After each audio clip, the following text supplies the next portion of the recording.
ঈদের সিনেমা মানেই জমজমাট লড়াই। আর এবারের লড়াইটা হচ্ছে দুই দারুণ সিনেমার মধ্যে, দম এবং বনলতা এক্সপ্রেস। শুরুতেই কথা বলি দম নিয়ে। আফরান নিশো অভিনীত এই সিনেমা মুক্তির পর থেকেই মাল্টিপ্লেক্সে ঝড় তুলেছে।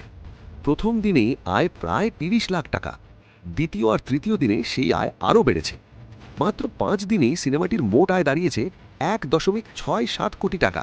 প্রায় প্রতিদিনই শো হাউসফুল, যা প্রমাণ করে দর্শকদের দারুণ আগ্রহ। এবার আসি বনলতা এক্সপ্রেসে।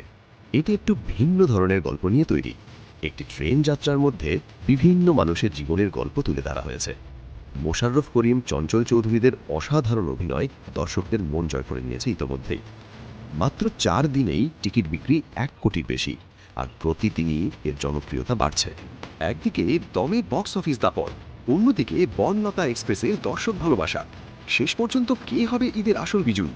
বক্স অফিস কিং দম নাকি হৃদয় ছোঁয়া বনলতা এক্সপ্রেস? আপনার পছন্দ কোনটা? কমেন্টে জানান। ভালো লাগলে ভিডিওটি লাইক দিয়ে রাখুন, যাতে আপডেটেড ভিডিও আপলোড হওয়ার সাথে সাথেই নোটিফিকেশন আপনার কাছে চলে যায়।